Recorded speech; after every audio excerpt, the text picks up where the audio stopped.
Hi everyone, welcome to the series of learning sessions. So this learning session pertains to atomic swap and Gilt. So I am Pawan Best and I'll be presenting this session with Dominic and Bernardo. Okay, so moving further. So the objective of this series is basically to share the knowledge on the like palettes, frame palettes in the substrate, right? So the agenda for this session today is like as we will be presenting two palettes together, atomic swap and Gilt.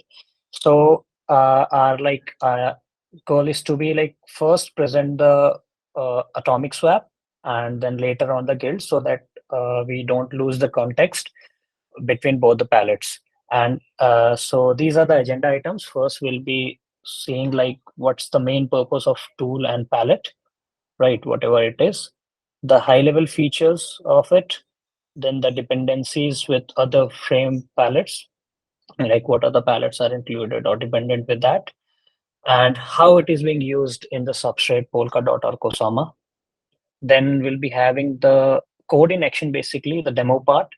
And at last, together, we'll be having the code walkthrough for both the palettes. And for other agenda items, we'll be having firstly with the atomic swap, then we'll go with the Gilt.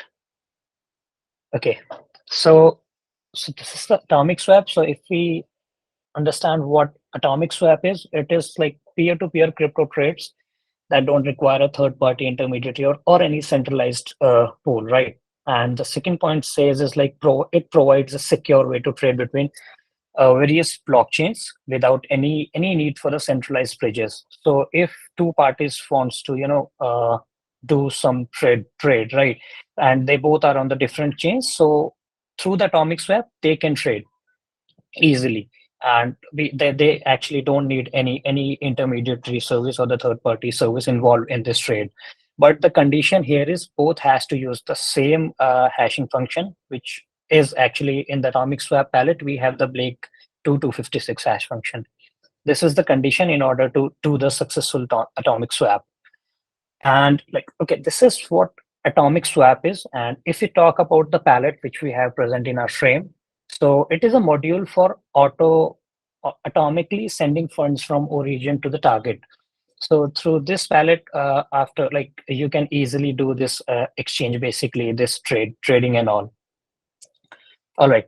So the terminologies we have involved in this palette, basically, or this kind of concept. First thing is the atomic swap. This is basically a mechanism to use to exchange funds on separate chains, basically on different blockchains. Through this concept, you can do this. And we have the proof. Proof is the secret information that unlocks the swap. Like it means like while doing the atomic swap, both the parties will create a swap and lock that using any secret key, for example, which is called a proof here. The hashed proof is actually the hashed like whatever the swap you have, you are locking it using the secret key, and whatever you get the output, that is called a hash proof. So basically you are hashing your information using a secret proof, right? The next thing is the swap target.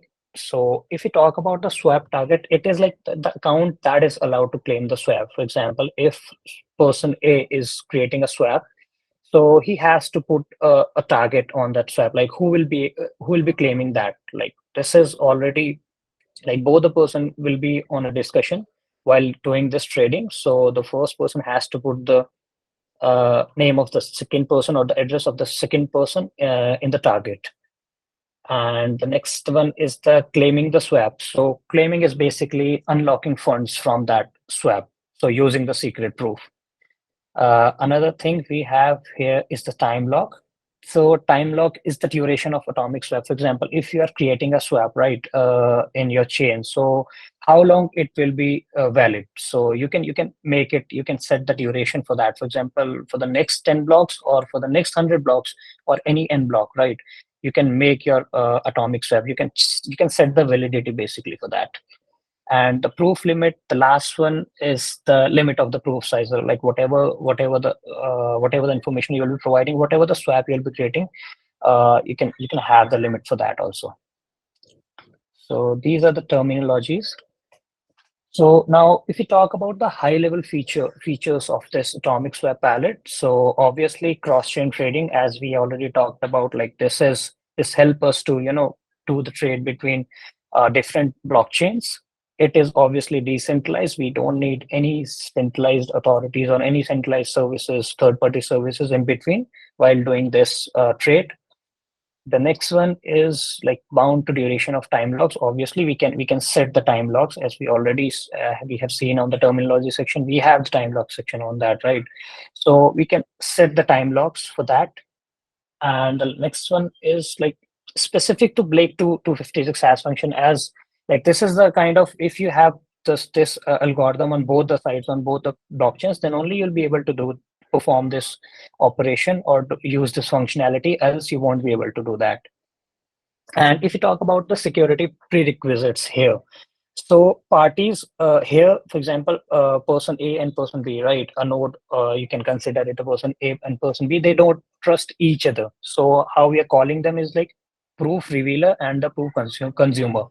So they don't trust each other. They'll be picking the information from the chain only. This we'll be seeing in the next, in the coming slides, and definitely we'll be having the insights on the demo session also. And the next point, if we talk about, is proof consumer sets a shorter duration than the proof revealer. So why we are saying this here is the for example, to make the swap, to make the trade kind of scam proof, so that your proof will be valid. While for example, the next person will claim your proof, claim the proof or claim the swap. So he should set the shorter duration from the proof revealer, so that it will kind of like it will make the whole trade a scam proof. So in order to understand this scenario, we'll be having another flow diagram for that, so that we can get this get this concept more clear. So this is the flow. So if we talk about, we have two chains, chain X and chain Y. Here, Alice creates a swap, deposit her coins, and log the swap by creating a hash using a secret proof. Right. This is the kind of consider it as a secret proof. She logs the swap and like reveals on the chain. So now they already had like well, before that, like Alice and Bob were in a discussion. Consider a scenario. They agrees on a kind of certain, for example, we can say like they came to an finalization, like they'll be exchanging their funds with this rate of whatever it is. Like for example, Alice says, okay, I'll be giving her one token, and Bob says like I'll be giving 100 tokens for that, right? So Alice locks her fund, reveal that on the chain. So what Bob will do, Bob will pick that hash proof and create his swap, log his tokens with the same hash proof which he extracted from the on-chain. Right. Now Bob also reveal his swap into the chain. But now while creating that swap, Bob needs to keep in mind, like he has to set the duration shorter than the Alice's swap. Because for example, if Alice sets 10 blocks duration, Bob has to set less than 10, so that in between, Alice, like here in the next step, Alice claims the Bob's fund. And what it will do after claiming the Bob's fund, Alice can ex, Alice can, what she can do, she can just expire or remove that swap, so that Bob will not be able to claim that. In order to make that scam proof, Bob has to set the duration less than the Alice's duration. Now, if Alice claims the Bob's fund using the secret proof, so now we have that secret proof in on chain, right? Bob can easily pick that secret proof, and Bob can unlock Alice's fund for using the Alice's hash proof, right? This is how this swap will happen. This is how this atomic swap performs. And for example, if in any case, like they don't in like future, for the next operation and all, they won't be able to if they won't be able to claim the swaps, then as this is atomic in nature, right? So they'll get their back money in their accounts, right? So this is how the flow will work for this atomic swap. And this is kind of a design. You can see like scam proof, how we can make it. Alice is like Alice creates a swap at block 1 and set the duration till block 5, right? From here to here, Alice this is the duration of Alice's swap. Now Bob creates a swap at block 4, and sets the duration for the again block 5. Now Bob's swap will valid from 4 to 9. These are the, you can consider validity of both the swaps. Now how it can be scammed, right? Alice what Alice can do, Alice can claim Bob's swap and cancels her swap, right?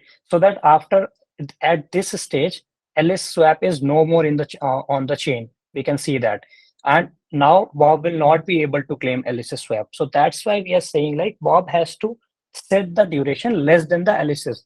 Like the proof consumer needs to set the duration less than the proof revealer. This is how we can make it like scam free. So this is what the next party, the proof consumer, needs to take care of it, right? Now, this is a basic or overview of the palette and the concept we have. Now, let me pass the control to the Dominic so that she can explain you guys with the dependencies, with the frame and the rest of the stuff. Over to Yeah. you, Dominic. Okay. So the palette atomic swap, well, as all the others, depends on, again, on frame system and frame support. On frame support, it uses a reservable currency, the trade, and also it uses a functional reserve, repatriate, reserved, and unreserved for a specific implementation of atomic swap based on balances of the balance palette. So yeah, it's very straightforward and very quick, the dependencies. And so we can pass on the next slide where it's used. Yeah, again, this when we looked to see where this palette is used, it was quite challenging. We found Equity Social, the team Equity Social. They have an exchange, Equity Dex, which supports platform with smart contracts and substrate-based chains. I don't know how active it is. It works, and yeah, the repo that they shared, it's on development. The open repo is on development, so I don't have any other information on that. And we found it also on the Kulupu runtime. And yeah, that's it. Other teams I'm still looking. So yeah, it's quite quick on my slides. So we pass now to Bernardo and the demo. So now it's my turn. And for our demo, we're going to have two chains running. It's basically, we're going to call it chain X and chain Y. And we have two Polkadot.js instances. On the left is Polkadot, is chain X. On the right is chain Y. And the first thing that happens is that on chain X, Alice creates a swap.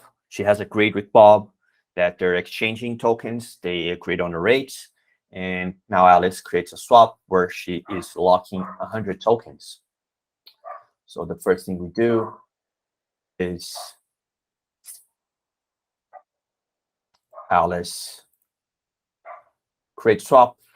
She's setting Bob as a target, and she has to input the hash proof. So Polkadot.js provides us with this hashing utility. So now remember, the proof is a secret. Alice, she just makes it up, but she never tells anybody. And let's say Alice wants to use 1, 2, 3, 4, 5 as the proof, as the secret. So now she gets the hash for this information, and she inputs for the extrinsic. The agreed value is 100 tokens, and she sets the duration for 1,000 blocks. She submits it. And then we get on-chain. Bob can just look at the event that was created, and he can verify that, hey, Alice did create a swap. 100 tokens were reserved. Bob is set as the target.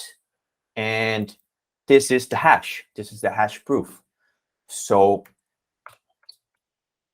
this is what happened.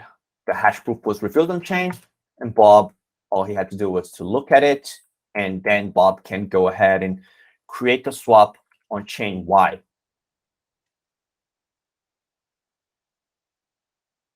So now Bob will create swap. He's going to set Alice as the target. And well, he just looked at the proof on chain X. So he can just paste this here. They agreed that he's going to lock 300 tokens, and he's going to set 500 blocks as a duration for his swap, because he's aware of the security prerequisites for atomic swaps. So he's doing a smaller duration.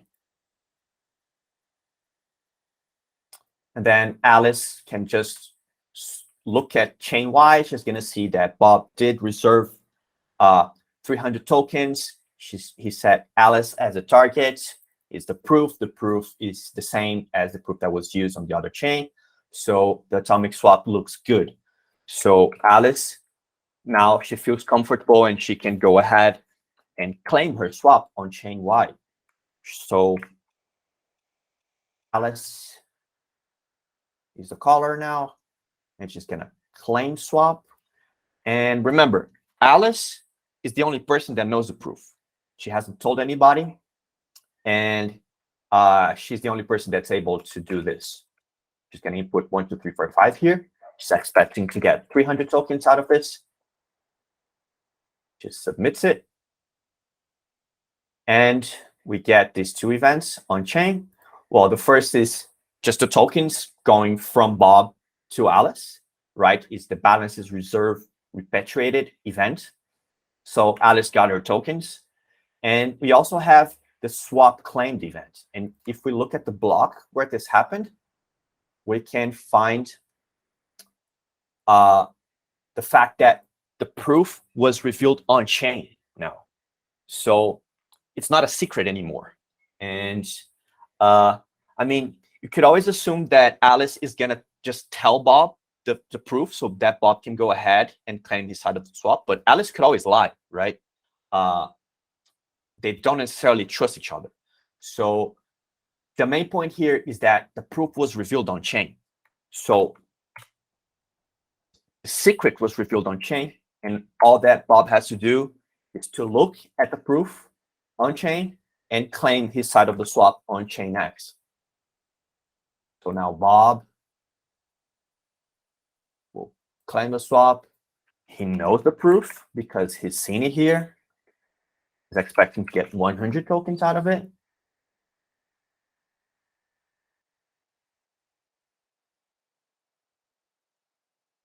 And Bob got his 100 tokens with the swap claimed. So that is the demo for atomic swap. I hope I made it clear. So yeah, so now we have another palette, which is palette Gilt. So okay, the main purpose of this palette basically is it is like provides a risk-free inflation protection alternative to staking. Like for example, in the staking, like you also get the rewards and all, right? But you have a like kind of risk of slashing your token being slashed out. So with the Gilt, you have like you don't have any other risk. Like you'll get the risk-free inflation protection, and it allows account to auction for being frozen and receive open-ended inflation protection in return.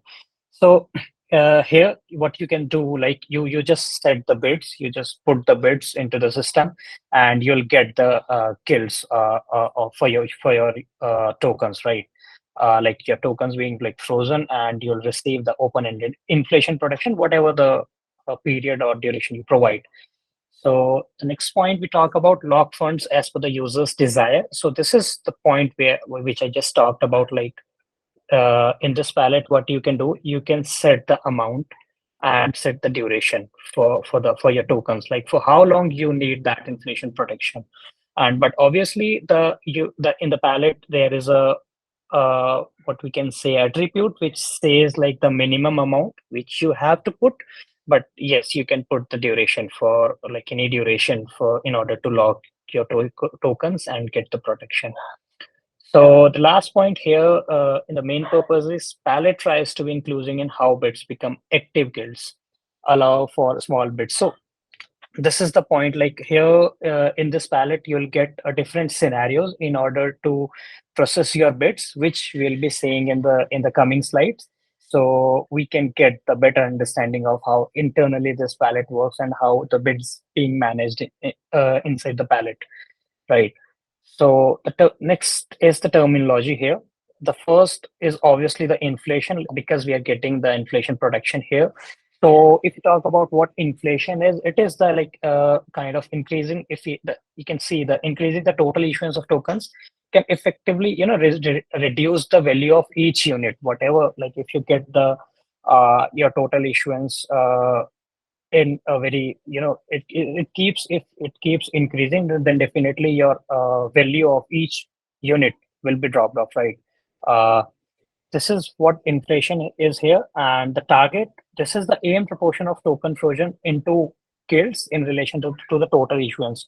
So this is the attribute which we can set here to provide. For example, if we talk about, we have 100 units in our total issuance, right? We can say we'll be providing guilds for only 20 units, like 20%. So this is the target we can set here. The queue here is like the set of guild candidates. Whatever bids we have, that all will be going, like all bids will be going into the queues. And the next one is the max queue length. So this is the maximum number of item that may be in each queue. Here we have multiple queues as well, and inside the queue we have different partitions also. So the one of that partition is the FIFO.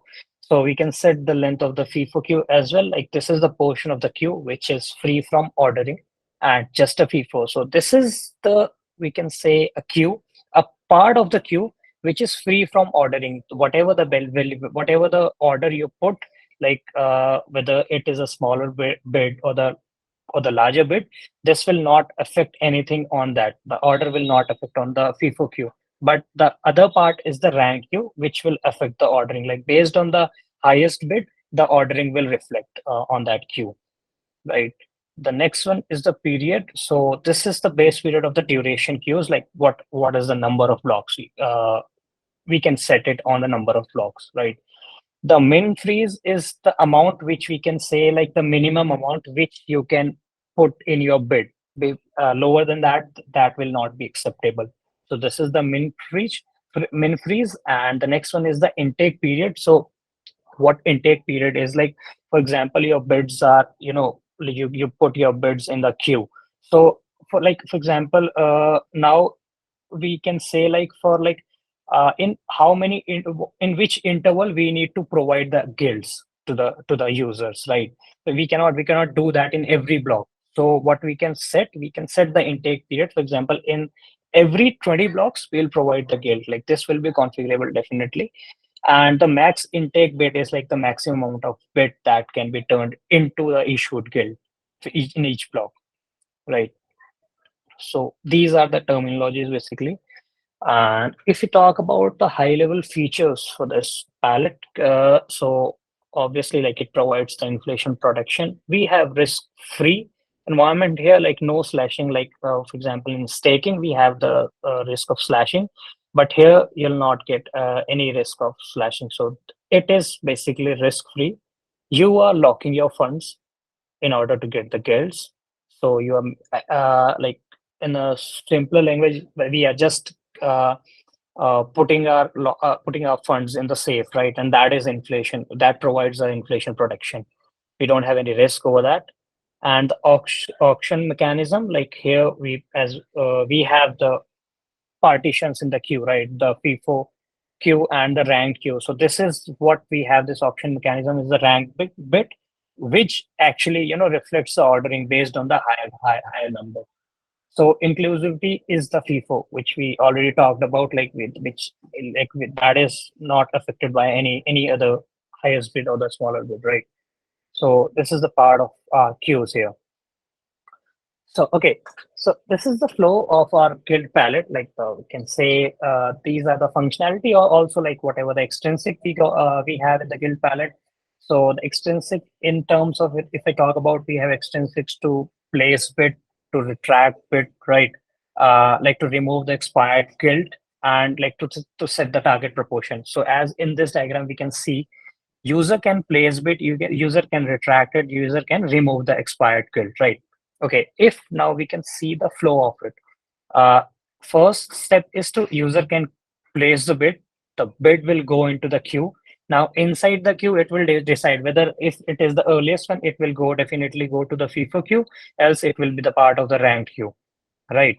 Now after that, like it will do some computation internally to check the target proportion, whether we reach that threshold limit or not. For example, if we are saying like the total issuance is 100 and we are saying we have set the target proportion as 20 only, we just need to provide inflation production to 20 tokens, so it will check whether that limit is reached or not, and this target proportion is only being set by the admin, with the admin right only, right? So if it is success, so after, as we already said, like we have the intake period, which sets the interval in how, like in which interval we need to provide the guilds. So if every this computation is success, then we provide the active guilds. And if not, for example, it is not success, like we have said, we got the bids of 30 tokens and we have the target proportion as 20 only. So 20 will get the guild and rest of 10 will again go back to the queue.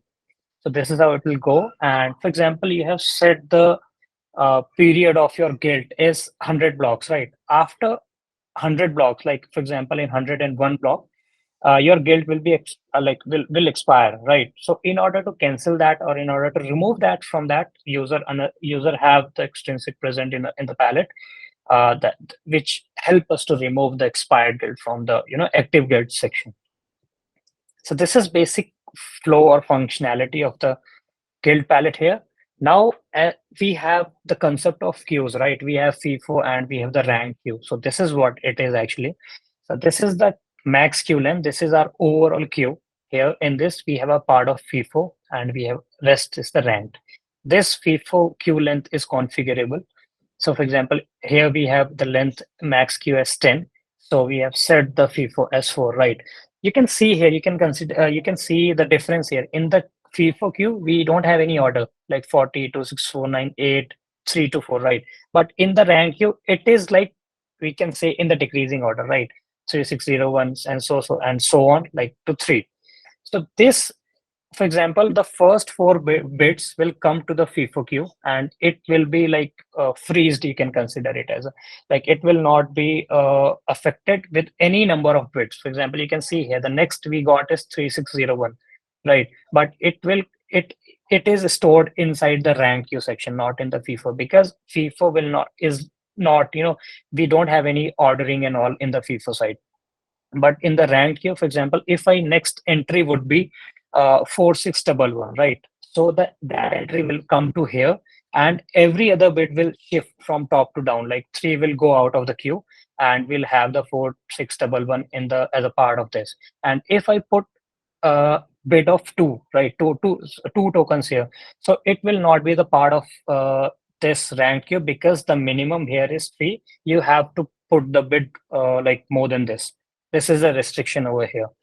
And the duration period is talk about like durations are only counted for guild become active. So if you put duration 1, right, if you 1 period, right, then your every bit will come to this queue. If you put 2, then your bit will come to the different queue, and so on. Like this depends on the duration, your queue in which queue you'll be setting your bids, right? You can set the duration for this.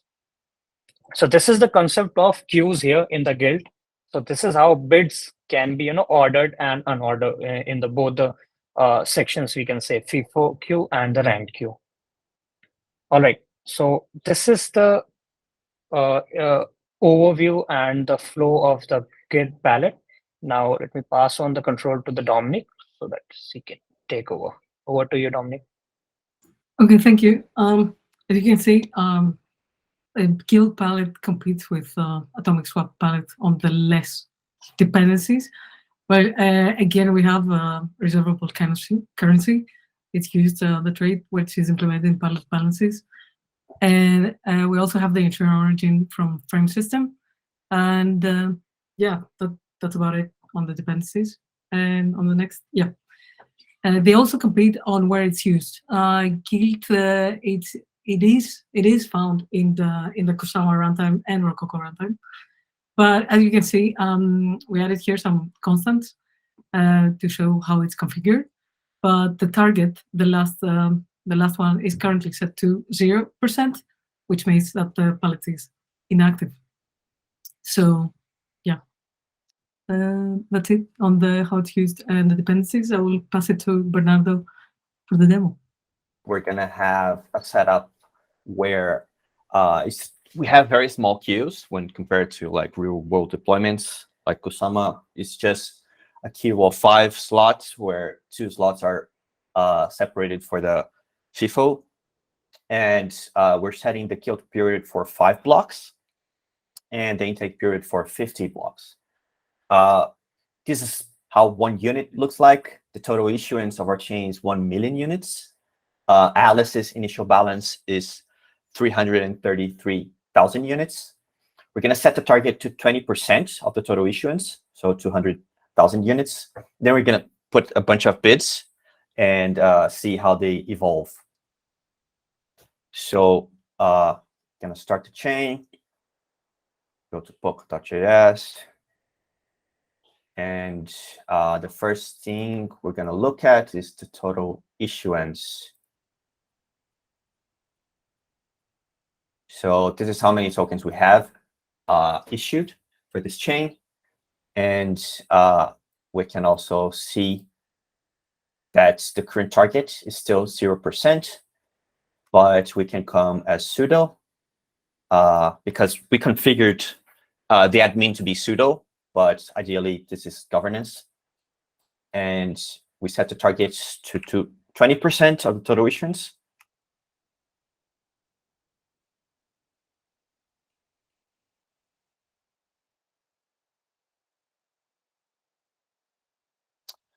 And the target becomes 20%. So now we can start placing bids. So the first bid we're going to put is going to be 1% of the total issuance, so 10,000 units. And we're going to do everything as Alice. It could be, the different bids could be coming from different users. I'm just doing it from Alice, so it's simpler. And we're going to set the duration for all bids as 2, also to simplify, because otherwise we'll be looking at too many queues and it gets too complicated to explain. So the amount is 1%.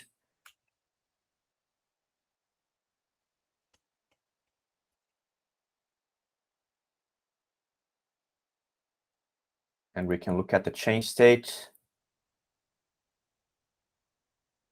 And looking at the queue for duration 2, we can see that the first bid is there.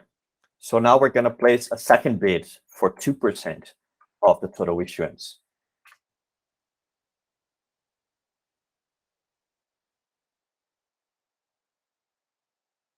And it's also in the queue.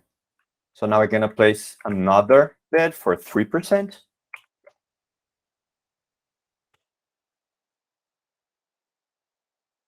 It's also in the queue. So now we're going to place another bid for 4%. And if we look at the queue, we're going to see that it's evolving a bit different from how it was evolving before. And that's because these 2 first slots, remember that the FIFO has 2 slots. So the queue is working like first come, first serve. So the first 2 bids, they got their place in the FIFO. And now every bid that's coming in is going into the ordered queue. And this is how they're ordered. The 3% is coming before the 4%. Now we're going to place another bid for 10% of the total issuance.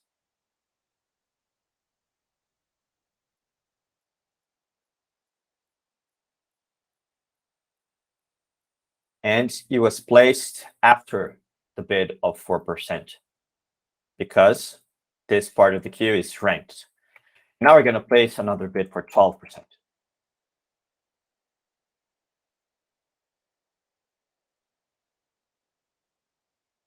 And what happened was the bid for 3% just fell off the queue because the queue is full, and the 12% bid, just because it's bigger than 3%, it got its place. And now we have the queue is formed, and they're all candidates, right? They're not active guilds yet. We have the change state for the active guilds, and they're still empty. But since we set the intake period for 50 blocks, we're waiting so that when we hit block 50, what's going to happen is that the bids that are on this queue, they're going to be turned into active guilds. So the locks are the funds are going to be locked into active guilds, and until we hit the target of 20% of the total issuance frozen. So it's going to happen pretty soon.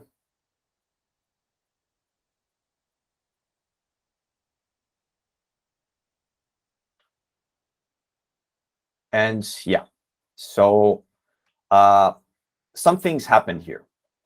The kill is still full.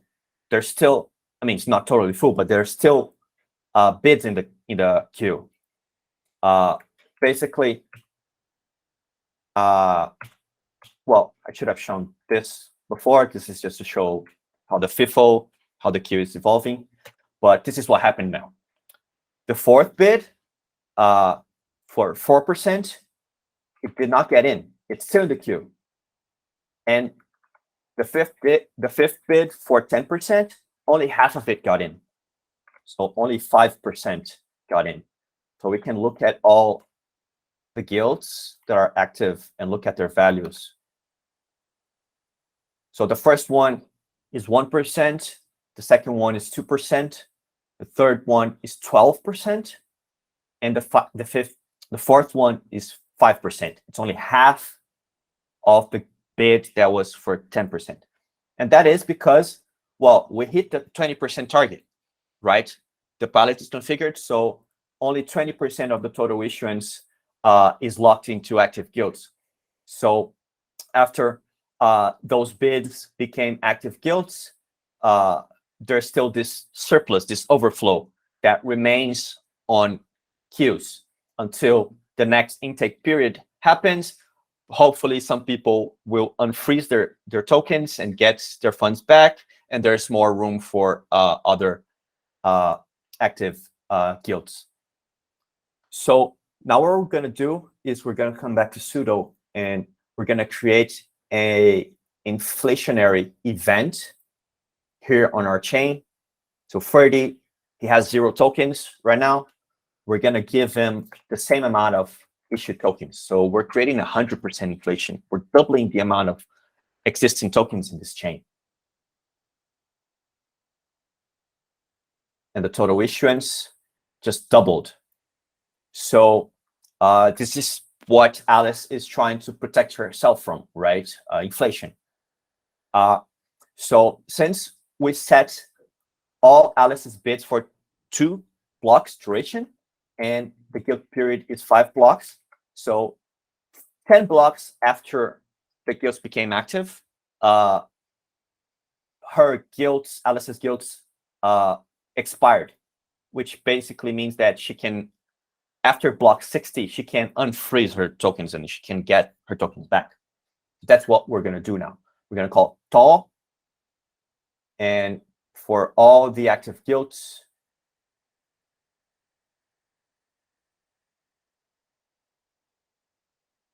Alice is getting her funds back. And on the right side, on chain states, the guilds disappear.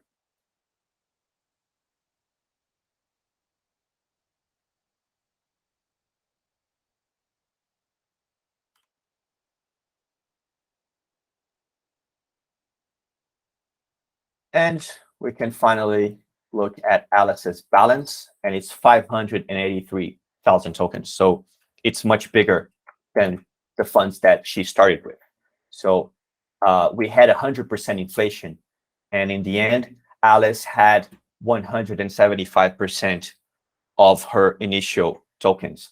So, I mean, she didn't get 100% increase in her tokens, so she's not like fully shielded from inflation. It's not like a perfect way to protect, but it's pretty good. And also, I'm using like very large numbers, very crazy numbers, just to highlight the effects of the gilts here. Maybe these numbers are not very realistic, but well, this is what happened to Alice's funds. Okay, so I will do the code walkthrough of atomic swap and Gilt one by one, and yeah, I will mention some general things, the structures, the types, the storage items, etc. So in the beginning, as in always, in all the palettes we have some dependencies. Then we have the structure, the pending swap structure, which is represented by 3 fields. We have source, action, and block. So the source is the account ID that creates the swap. It's called pending swap because, as we saw also in the demo and the presentation, it's not always sure that it's going to be fulfilled. It can be canceled. The action, which we're going to see for possible actions, and the end block because it has a specific duration. The hash proof, which is type, and well, this quite basic block of the atomic swap. The trade swap action, and here is we define 4 functionalities: reserve resources from a specific account, which is the source, or claim. Claim the funds from the swap from the target and the swap that was created from the source. Wait of the execution of the operation, and the cancel the swap. And here we only need the source because, well, only the owner of the swap can cancel it. Yeah, next, okay, all this part from line 97 until here, 155 is the implementation of an atomic swap based on the balance palette. So using reservable currency. And this is what also Bernardo used in the demo. So you can have an out-of-the-box working atomic swap functionality.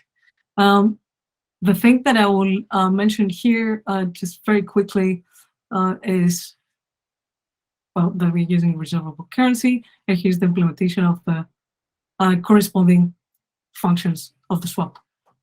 So reserve some funds. Claim, we use the repatriate reserved function from the balance palette. And wait, of course. And for canceling the swap, we are using the unreserve to unreserve the funds. Yeah, so this is the implementation for reservable currency. Yeah, and next is, as always, the palette, and the most important part, the configuration trait. And here, the things that we have, as always, runtime event, okay, if we want events. And here we have the type swap action. And that's it, and only one constant, the proof limit. We was, just a reminder, the proof limit is the size of the proof in both chains. And just, yeah, I don't know if you remember, well, in the presentation we said that that the limit of, if one creates a swap and with a specific proof, then the limit of this proof has to be less smaller than the user that creates the same proof on the other chain. If it's yeah, so yeah, okay. Then we have generate store. So here we have only one storage item, which is pending swaps. It's a double map. It stores double map. So we have 2 keys. the account ID, which is hashed based on this hashing function, and the hash proof also hashed with this function, and the value is the pending swap. So yeah, so pretty self-explanatory. Next, also, as always, we have the possible errors, if the swap exists, if there's an invalid proof, etc. Yeah, the events, the possible events: new swap, when the swap is created, swap claim, when someone claims the swap, and cancelled. And now the calls. Sorry, I cannot see the questions. I will continue. I will check later. So yeah, the calls are I think 3. So we have create swap, and here we have to, the user that calls create swap has to give the origin, target, of course, to who he wants to send these tokens or resources, any resources, hash proof, so the proof that was hashed, the action that they want to do, and the duration. This action is to be signed to ensure that it's signed. Some more checks. We need to check if this pending swap, well, if already exists in the pending swaps. So as we saw, the pending swaps is a storage double map. So we need 2 keys to identify the unique swap. So the target and the hash proof. And if this passes, then we call the action reserve of the specific source. And then we instantiate the pending swap struct. And to instantiate, we need the 3 fields. Who created the swap, what do they want to do, which in that case is reserve, and how much is the duration. So the end block. So the duration, well, the end block. The duration is here.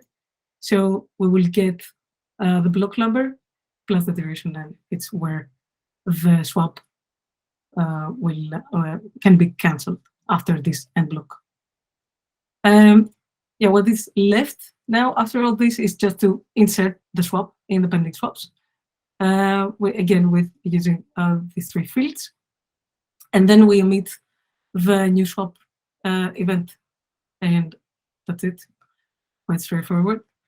Now the operation of claiming the swap, quite similar, but the parameters are only origin, the proof, and the action. Again, this needs to be signed. So we check. Well, here actually, we check it's signed. Yeah, the proof limit. So we need to get the proof limit from our constant, just to mention that in the runtime we set these parameters. This is for Gilt. Well, let me check for atomic swap. But sorry, this is not here. So the proof limit, we have to check that it's smaller than or equal to, well, the length of the proof has to be small or equal to the proof limit. And if it's not, then we check that the proof, we emit an error that is too large. And yeah, we ensure that it's signed. And here, well, the person who claims the swap has to use again the Blake2 hashing algorithm to decode the proof, and then again we have to to claim it, we have to find it first in the pending swaps, retrieve it, and then claim. So with this function we get we have to retrieve based on the, again, 2 keys, target and hash proof. And if we don't find it, we can have an invalid proof error. And and then we check if the swap action is what it's expected. If it's not, then we emit the claim action mismatch error. And yeah, at the end, finally, we call claim function with source and target, and we can say that in this variable, and then we only need to remove it from the pending swaps. And at the end, we emit the swap claim event, and that's it. Well, in the same, also super shorter, the cancel swap. Yeah, we just cancel, and that needs to be done only by the origin, like the person who created the swap. Again, we retrieve the swap, and we do some checks, and we cancel it, remove it from the pending swap, and we emit the event, and that's it on the atomic swap palette.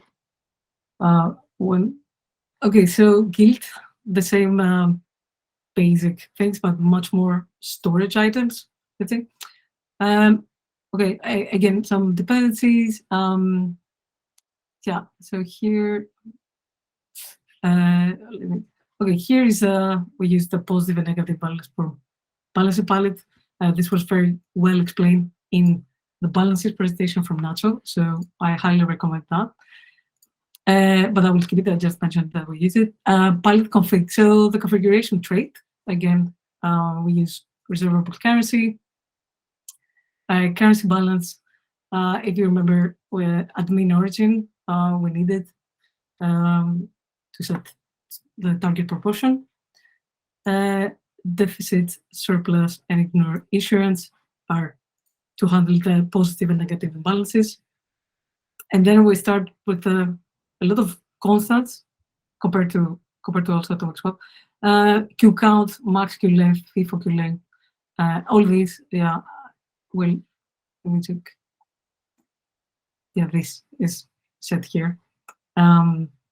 So based on the runtime, we can have different values, and yeah, it was set completely different by Bernardo to have it faster in the demo. Okay, so FIFO Q length, period, all these are constants. Max intake bits, yes. So now the struct, what do we have here? Okay, the struct that we have, which is the building block, is the Gilt bit, which is the bit that waits to be a Gilt. We only need to place a bit, an amount, a who, and the owner, a who, an account ID. Then the struct of active Gilts, that is how we can have an active Gilt apart the amount and who. We need also the proportion and when it expires. The active index, it's an unsigned 32-bit integer. Yeah, okay, the next struct active Gilts totals. So these are some totals, total amount of funds in frozen, proportion of all funds, index, and the target proportion of Gilts. Yeah, quite self-explanatory. Palette storage. Palette storage, we have Q totals. Again, so storage value, bounded vector we have it's like the totals of items and balances from HQ. So it's like the totals of durations and balances of the items in the queues. Yes. Then the queues, of course, storage map. The key is the duration, which is quite important. It's also hashed, like 2, and the value is a bounded vector of Gilt bits, yeah, which we should write above. All other storages, active totals, the active total, also storage value, active. So this is the active Gilt. It's a storage map. Again, the key, hashed, and the value of active Gilt, as expected. An interesting part is the genesis config. Have a genesis config in the atomic swap. We did it. And here we do what do we do is we initialize the Q totals. Yes. So the Yes, so yeah, it's the initialization of the Q totals. And first we do a check, and then we put it, we save it in the constant. So yeah, that's in the Genesis config. And yeah, the next one, okay, the events that we set, the possible events that we can emit in this palette. Bit placed, retracted, issued, fault, and the errors. Interesting hook is that on initialize, when a block is initialized, we do a check based on the intake period. Well, the intake period is another constant of the many Gilt has. The intake period is set here to 10. Okay, so sorry. So what this line does is, so it checks every time a block is initialized. If for every 10 blocks, it calls because intake period is 10, it calls the pursuit target, and that was mentioned in the presentation, and also in the demo. Is related. So yeah, it's this function here, which we attempt to enlarge our kit set. So it just returns a weight. So it does a check first, as we saw, if the proportion. Well, first it reads from the item, it reads the active total, and if the total, the proportion is smaller than our target, then it does. Well, first it calculates, it subtracts the proportion from the target, and we see how much we are missing, and then it's some calculation to check how much the new weights that we need to reach and return this to reach this target. If the proportion is not smaller, then we need to return the weight for this read here, and that's what pursuit target does. And this is all on initialize hook. Okay, and after this, yeah, so the next ones are much more calls than the atomic swap, but I will quickly do the two, or because, well, there were also the functionalities were also explained in the presentation, and yeah. So anyway, so the first call is place bid. This is it's how we place the bid. The thing that we need is the origin, who places the bid, and the balance. The balance and the duration. Again, it needs to be signed. We do some checks if the amount is if it's if it's bigger or equal to the minimum phrase, then the amount is too small. If we get the Q count here, and then if the duration also is too small. These checks here basically subtracts 1 from the duration. If it gets 0, so then it's very too small, and it can also be too big. And then what we try, how do we place the bid? So yeah, we try to mutate queues to place the new bid. Some of the things that happen here are, so again, we save here if the queue is full or not, and then we check if it's not full, of course, we check if the bid is too low. The next step, if it passes this check, what do we want to do with the new bid is to reserve this amount of resources from this account, and then we instantiate the struct, which is Gilt bid, and what do we need for the struct, the amount, and who created it. And we save it here, and then okay, we do. So there are two things that can happen to place the bid. As you see here, we do the check if the queue is full. If the queue is full, as Bernardo showed, we have to replace. Well, after some checks, we have to replace it with a bit that already exists. So we swap it with a bit that is already in the queue. We unreserve the reserved amounts of this bit that was there, and yeah, if not, then we just insert it, and yeah, and then we need to also sort it. Oh, no, this happens here actually, and yeah, so this here is the item count when it's subtract from the, actually it subtracts the FIFO queue length from the length of the queue. And then when we actually succeed to place the bid, we need to update the queue totals, which is the totals of durations and totals of balances from all our items, from all our bids.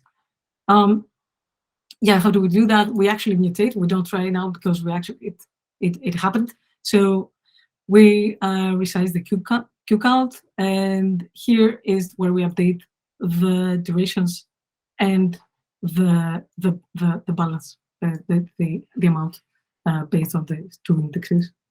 And yeah, then we need the event be placed, and yeah, so that's it. The same way the retract bit. I mean the same way, not exactly the same, because otherwise it would be the same function. But the retract bit, we do the same checks approximately, but in the reverse, for the reverse action. So we need also an origin, again, the amount of the duration. We ensure that this is signed. Again, we need to get the queue count, and then we check if the duration is too small or too big. And then what we want to do is remove it. So again, well, here we instantiate again a Gilt bit, and then we try to, not this time to put it, but we try to remove it. Yeah, and to remove it, we need to find it. So we will retrieve it based on the index, and if we cannot find it, we will emit and not find the error. And at the end, we will actually remove it from the queue. And then again, we update the queue totals, and we unreserve the funds that were reserved because it's removed as a bid, and we emit an event bid retracted. Yeah, the next ones, well, it's the set target was also mentioned, and it had some other functions that, okay, I decided not to share everything because we'll go very long. The thaw that we saw in the demo, and then this has some specific functions based on the issuance, pursue target, which I mentioned, which is related to the hook. Enlarge, and we want to freeze additional funds from queue. And yeah, that's it. But yeah, decided also for the sake of this presentation. Okay, thanks a lot, everyone.